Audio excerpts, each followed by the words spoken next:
Welcome back to the next video of economics, video number 22, class 12th। हम अब आपके जो इंडियन इकोनॉमिक डेवलपमेंट है उसके यूनिट 2 पे आ चुके हैं। ठीक है, पहले यूनिट में आपने पढ़ा कि प्लानिंग पीरियड कैसे चला 1950 से 1990 तक, और फिर उसके बाद आपको पढ़ाया गया न्यू इकोनॉमिक पॉलिसी। तो अब जो हम दूसरे फेज में पहुंचे हैं, इस फेज में हम पढ़ेंगे कि इंडिया की पॉवर्टी कैसी है। ठीक है, पॉवर्टी का क्या मतलब होता है? गरीबी। ठीक है, आसान भाषा में समझे तो गरीबी। ठीक, अब अगर आपसे पूछा जाए कि पॉवर्टी की डेफिनेशन क्या होती है, तो poverty is the inability to fulfil the basic requirement of the life. ठीक है, यानी कि हम अपनी जिंदगी की बेसिक रिक्वायरमेंट अगर पूरी करने में सक्षम नहीं है, कोई भी इंडिविजुअल अगर इस लायक नहीं है, इतना कैपेबल नहीं है, इतने पैसे नहीं अर्न कर पा रहा है कि वो बेसिक नीड्स फुलफिल कर ले अपनी लाइफ का, तो उसे हम पुअर कहते हैं। तो पहले हमारी बेसिक नीड्स क्या थी? पहले हमारी बेसिक नीड्स थी सिर्फ रोटी, कपड़ा और मकान। ठीक है, food, shelter and clothes. But new trend में अगर देखा जाए, मॉडर्न कॉन्सेप्ट में अगर पॉवर्टी देखा जाए, तो 2 more things added and these are education and health. ठीक है, तो अब अगर पॉवर्टी की डेफिनेशन दी जाए तो वो कुछ इस तरीके से होगी कि it is the inability to fulfil the minimum requirement of the life and the minimum requirement include food, clothing, housing, education and health facilities. यानी कि आज की डेट में अगर आपसे पॉवर्टी की डेफिनेशन दी जाए तो वो इंडिविजुअल या वो ग्रुप ऑफ इंडिविजुअल्स पुअर कहलाएंगे जो इतना अर्न नहीं कर सके कि वो अपनी जिंदगी में अपना बेसिक नीड्स यानी कि रोटी, कपड़ा, मकान, एजुकेशन और हेल्थ फैसिलिटी को अवेल करा सके अपने लिए, उनको हम पुअर क्लासिफाई करेंगे। ठीक है, तो आई होप कि आपको पॉवर्टी की डेफिनेशन क्लियर हो गई होंगी। ठीक है, अब आते हैं हम लोग कैटेगरी ऑफ पुअर। तो बेसिकली आपके चैप्टर में 2 तरह के हमने क्लासिफाई किया है, एक रिलेटिव पॉवर्टी और दूसरा एब्सोल्यूट पॉवर्टी। अब ध्यान समझना, रिलेटिव पॉवर्टी का मतलब ये होता है कि नाम से पता चल रहा है, as the name suggest, relative poverty, यानी कि किसी के रिलेशन में पॉवर्टी होना। For example, if a person earn 10 lakh rupees per year and second person earn 1 crore per year. So if person A earn 10 lakh per year and person B earn 1 crore per year, so here A is relatively poor to the B person, and if one more person is C, he earns 8 lakh per year, so A is not relatively poor to the C, but A is relatively poor to the B। ठीक है, ध्यान समझिएगा, अगर A की income 10 lakh है, B की income 1 crore है और C की इनकम 8 लाख है, सो C is relatively poor to the A and A is relatively poor to the B। ठीक है, तो रिलेटिव पुअर का कॉन्सेप्ट ये है, रिलेटिव पुअर में हमारी पॉवर्टी कहीं नहीं दिखाई दे रहे, हम इन रिलेशन टू पुअर। अब ये कैसे हो सकता है? ये रीजन वाइज भी हो सकता है, ये एक इंडिविजुअल भी हो सकता है। फॉर एग्जाम्पल, अगर हम कहें कि इंडिया की पर कैपिटा जीडीपी या पर कैपिटा इनकम मान लीजिए कि $2,000 है, ओके, और यूएसए की मान लेते हैं कि $60,000 है। So Indian citizens are relatively poor then the USA citizens. So यहाँ पे एक रीजन के लोग जब दूसरे रीजन के लोगों से कंपैरेटिवली कम अर्न करते हैं तो उसे हम रिलेटिवली पुअर कहते हैं। बट ये आपको पढ़ना बहुत ज्यादा नहीं है, यानी कि ये आपके सिलेबस का उतना बड़ा पार्ट नहीं है। ठीक है, तो आपके जो सिलेबस में है दैट इज एब्सोल्यूट पॉवर्टी। आपको जो पढ़ना है वो एब्सोल्यूट पॉवर्टी के बारे में पढ़ना है। एब्सोल्यूट पॉवर्टी क्या है? एब्सोल्यूट पॉवर्टी का मतलब ये होता है कि एक पॉवर्टी लाइन खींची जाए, उस पॉवर्टी लाइन डिवाइड करे कुछ लोगों को पुअर और कुछ लोगों को नॉन पुअर। अगर मान लीजिए हमने कहा कि एक पॉवर्टी लाइन हमने ड्रॉ किया, जो इसके ऊपर है वो नॉन पुअर है और जो उसके नीचे है वो पुअर है, यानी कि एब्सोल्यूट पॉवर्टी हमें वो दिखाता है कि जो हमारा कट ऑफ पॉइंट है उसके बिलो कितने लोग हैं, यानी कि कट ऑफ पॉइंट के रेंज में कितने लोग आ रहे हैं। फॉर एग्जाम्पल, मान लिया जाए कि इंडिया में कहा गया कि जो लोग अर्बन एरियाज में 1000 पर मंथ अर्न कर ले रहे हैं, they are not considered as poor, and rural areas में ये कंसिडर किया गया कि जो 816 रुपीज पर मंथ अर्न कर ले रहे हैं, दे आर नॉट पुअर। तो ये हो गया आपका कट ऑफ लाइन। ओके, यहां भी इसको हम समझ सकते हैं कि ये कट ऑफ लाइन हो गया। ठीक है, तो जो इसके नीचे रहेंगे यानी कि जो लोग इससे कम कमाएंगे महीने भर में, रूरल एरिया में अगर कोई 816 रुपीज से कम कमा रहा है तो उसको कंसीडर किया जाएगा एब्सोल्यूट पुअर की कैटेगरी में। और अर्बन एरिया में जब ये 1000 से बिलो कमाएगा तो उसे कंसीडर किया जाएगा poor, as a poor.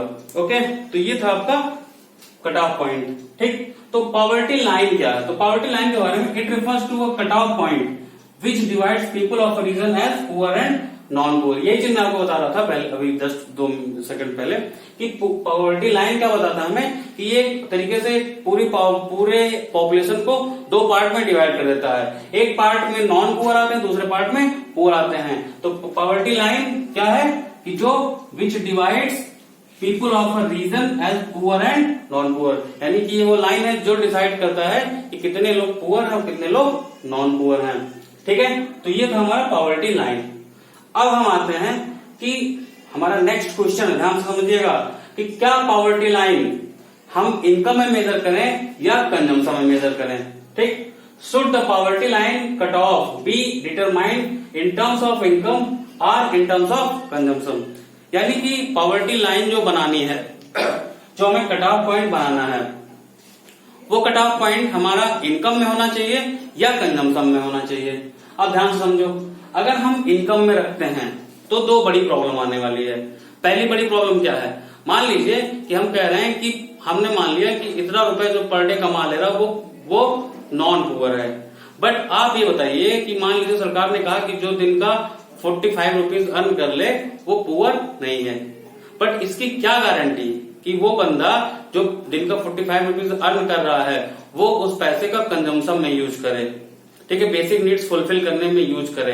For example, एक वेज वर्कर है, डेली लेबर है, वो दिन का 100 रुपए भी अर्न कर रहा है, बट वो 100 रुपए अपने दिन का, वो अल्कोहलिक है, शाम को सारा पैसा वो अल्कोहल में खर्च कर देता है। तो वो ऐसे तो वो अर्न कर रहा है 100 रुपए, गवर्नमेंट नॉर्म्स के हिसाब से 45 रुपीज पर डे का वो भी अर्न कर रहा है, यानी कि वो भी इतना पैसे कमा रहा है कि वो उस कट ऑफ पॉइंट को पार कर जाए। बट वो कर क्या रहा है? वो सारे पैसे बेसिक नीड्स पूरी करने में नहीं खर्च कर रहा है। वो कहाँ खर्च कर रहा है? वो सारा पैसा अल्कोहल में खर्च कर दे रहा है। तो ऐसे में वो गवर्नमेंट के नॉर्म्स के अकॉर्डिंग तो हमें नॉन पुअर लग रहा है, बट उसकी बेसिक नीड्स पूरी नहीं हो पा रही हैं। तो ऐसे में अगर हम कहें तो इनकम जो मेजरमेंट है वो सही नहीं है। दूसरा, इनकम के बारे में बहुत क्लियर डेटा हमारे पास नहीं होता है, क्योंकि कुछ इनकम हिडन होते हैं, हमें पता भी नहीं चलता कि कौन कितना कमा रहा है। तो उसके बारे में हम पता भी नहीं लगा सकते कि वो इनकम उसकी आ रही है या नहीं। तो 2 बेसिक प्रॉब्लम आ रहा है। नंबर 1 कि एक इनकम आने से ये कहीं गारंटी नहीं हो रहा है कि वो उतना रुपए वो कंजम्पशन में खर्च ही कर रहा होगा। दूसरा, इनकम का डेटा क्लियर नहीं है। तो इस नाते हम ये समझ सकते हैं कि इनकम से के बजाय अगर कंजम्पशन के फिगर से हम कट ऑफ पॉइंट बनाएं तो ज्यादा सुटेबल बनेगा।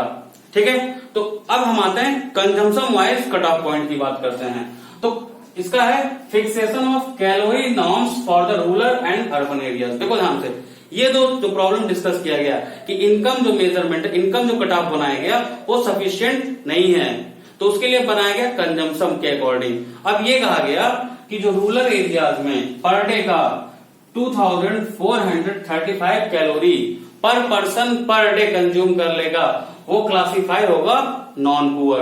यानी कि अगर दिन भर में कोई 2435 कैलोरी कंज्यूम कर लेता है रूरल एरियाज में तो वो क्लासीफाई होगा एज अ नॉन पुअर। ठीक है, वहीं अर्बन एरियाज में अगर कोई बंदा दिन का 2045 कैलोरी पर डे अगर कंज्यूम कर ले रहा है तो वो क्लासीफाई होगा नॉन पुअर में।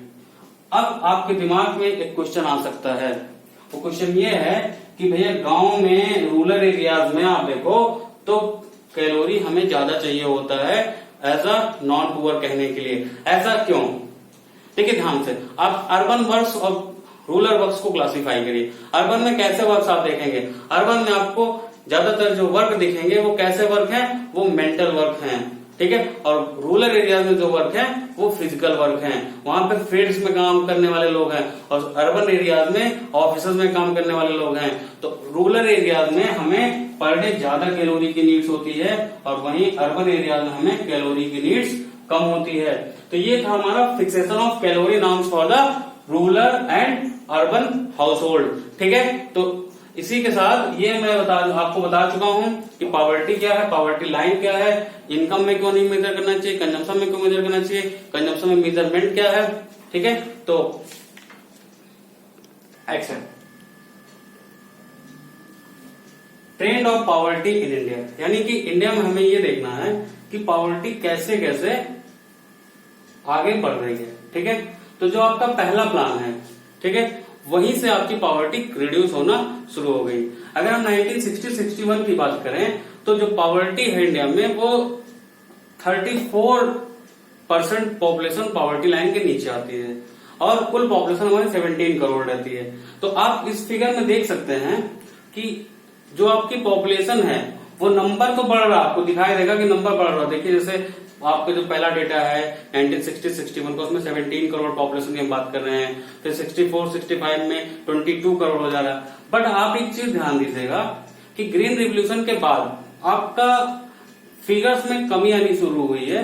परसेंटेज वाइज तो हम बहुत डाउन हो गए, जहां हम एक समय 34 और एक समय था कि हम 48% तक पुअर हो चुके थे, 48% पॉपुलेशन बिलो पॉवर्टी लाइन के नीचे थी। वही 2011-12 की अगर हम बात करें तो हमारे पास जो डेटा है उसमें हम सिर्फ 21.9% पॉपुलेशन ही बिलो पॉवर्टी लाइन है, और टोटल जो हमारी पॉपुलेशन है वो अप्रोक्सीमेटली 27 करोड़ के आसपास है।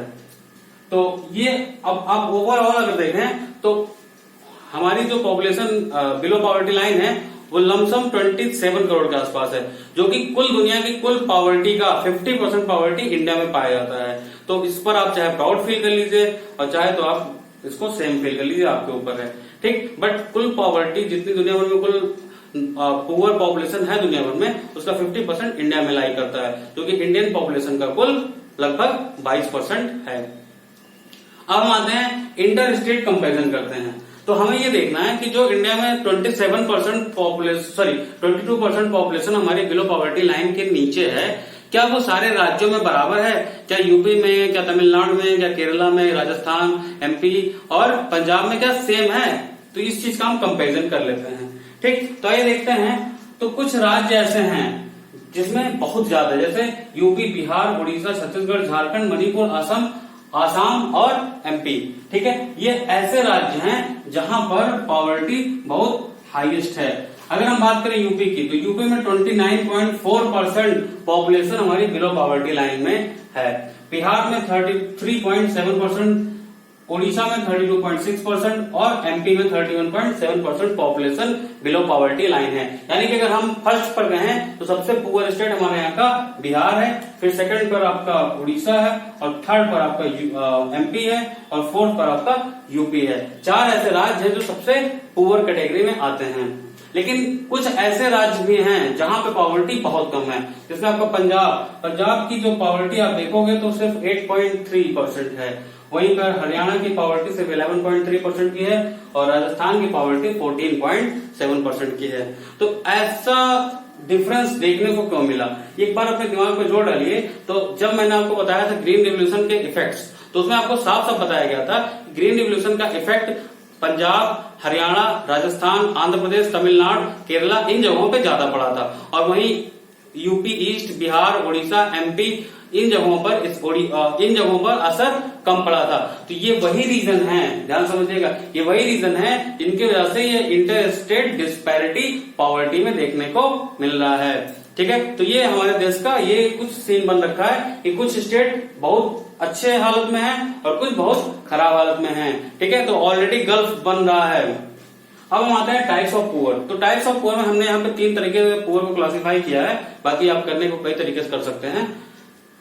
आई classified poor person in three categories. First one is chronic poor. Chronic poor is a person who is always poor. Always poor मतलब कि जो साल के 12 महीने पुअर रहता है, that is called absolute poor. जैसे आपका बेगर हो गया, ये साल के 12 महीने पुअर रहता है, ये साल के 12 महीने अपनी बेसिक नीड्स पूरी नहीं कर पाता है। ट्रांजिएंट पुअर, ट्रांजिएंट पुअर मतलब ऐसा पर्सन जो कभी कट ऑफ लाइन के ऊपर, कभी कट ऑफ लाइन के नीचे है, मतलब कभी वो पुअर की कैटेगरी में आ रहा है, कभी वो नॉन पुअर की कैटेगरी में आ रहा है। फॉर एग्जाम्पल आपके सीजनल वर्कर्स जो होते हैं, जैसे आप देखो ठंडियों में तिब्बत से लोग कपड़े बेचने आ जाते हैं या शिमला से कपड़े बेचने आ जाते हैं, तो उनके पास ठंडक में तो काम है बट गर्मियों में उनके पास काम नहीं है, ठीक है। तो वो ठंडियों के टाइम तो अपनी बेसिक नीड्स पूरी कर लेते हैं बट गर्मियों में नहीं कर पाते होंगे। तो ऐसे जितने भी लोग हैं जो सीजनल वर्कर हैं, they are known as transient poor and non poor. Non poor वो जो साल के 12 महीने पुअर नहीं रहते हैं। जैसे कि जो आप लोग वीडियो देख रहे हैं, आप में से कोई भी ऐसा नहीं होगा जो पुअर की कैटेगरी में आता हो, they are classified under the non poor, ठीक है। तो ये आपका था पॉवर्टी का पहला वीडियो। अगले वीडियो में हम डिस्कस करेंगे causes of poverty and measurements जिसके थ्रू गवर्नमेंट ने पॉवर्टी को रिड्यूस करने की कोशिश की है। तो इस वीडियो को मैं यहीं बाइंड अप कर रहा हूं, ठीक है। इस वीडियो को लाइक करिए, चैनल को सब्सक्राइब करिए और अपने दोस्तों में इसको शेयर करिए। जय हिंद।